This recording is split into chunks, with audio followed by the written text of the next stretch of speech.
This is Hannibal here from the Hannibal TV on YouTube with a big daily wrestling news update for you.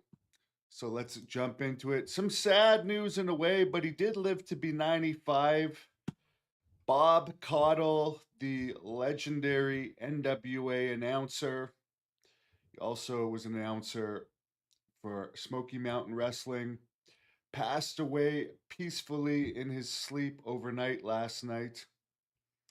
He was born August 2nd, 1930.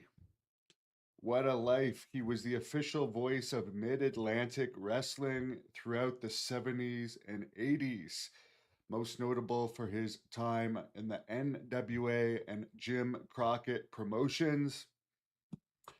We didn't hear from him much in Canada, but I did see him on various tapes and DVDs over the years. Of course, in 91, he worked for Smoky Mountain Wrestling and for a time was announcing with Jim Ross there. So, already a lot of comments here of fond memories, and some fans were messaging me about it. So, obviously, he's a part of a lot of NWA fans' childhood. In WWE news, there's a lot of talk of who has power, right, in the company.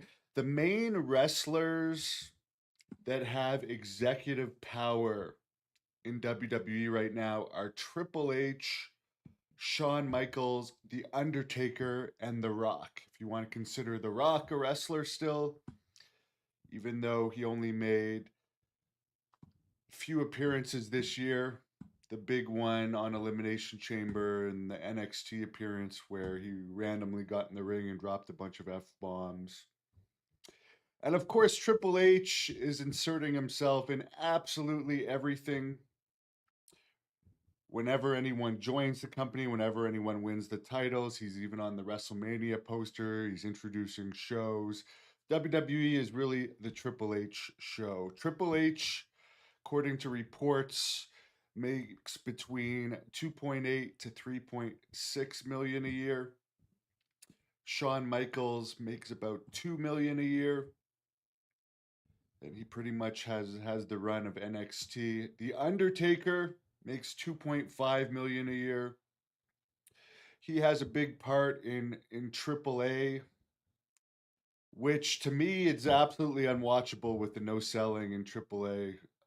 So hopefully, I don't know what the WWE should do about AAA because from what I hear, the brand WWE is more popular than the AAA brand in Mexico. So wouldn't not be better to just call it WWE Mexico at this point, or do you want to keep the tradition alive and call it AAA but make less money?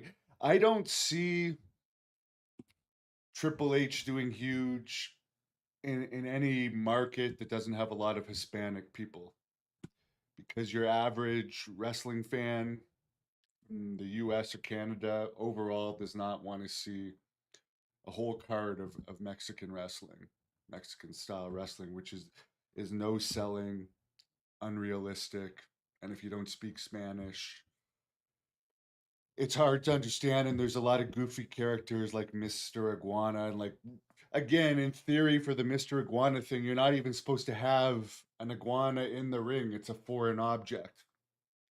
So I don't know. I'm not saying he's not talented. I'm just saying I have no interest in seeing that. Then The Rock, he has 30 million of vested stock. He has a merchandise deal where he made 900,000 last year alone. Last year he made 9.3 million for his match. It has not come out what he was paid for Elimination Chamber this year. His per appearance pay is not disclosed. He also has some hiring power, obviously. His daughter's not in there because of her talent. And then we have people like Tamina Snooker under contract, where the minimum main roster pay is 350,000 a year. It's confirmed as of November 2025 she's still under contract, and you can't think that's anything other than a favor for The Rock. In other topics, there was a lot of talk the other day Oh, by the way, here's a recent picture of Bob Cottle, one of the most recent pictures of him. So rest in peace to him. A lot of talk the other day about Steve Kern and the Ultimate Warrior. This is how many times Steve Kern wrestled the Ultimate Warrior in WWE, about 15 times. A few of those matches are on tape, but he said in an interview with me that he did not like the Warrior, and the Warrior asked him not to spit in his face with his licorice gimmick that was supposed to be chewing tobacco. And he said he didn't, because he did not like the Warrior, he purposely spit the tobacco in his face and made it seem like he was some sort of a tough guy. I saw a match where that didn't happen, and then a fan sent me the match where that did happen.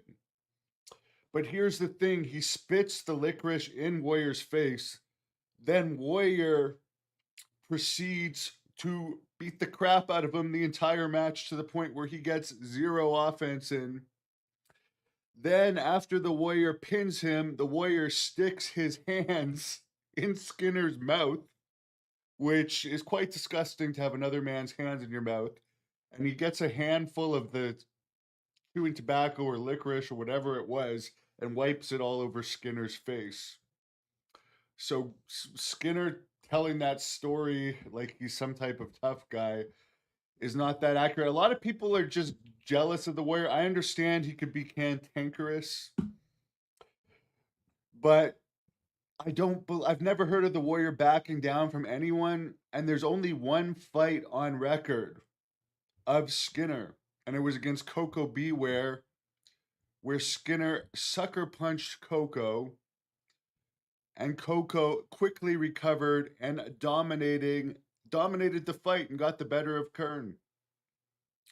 And that has been confirmed by numerous people, including Coco Beware, in an interview that he did with me. So I find it odd that people, why would Skinner lie about that?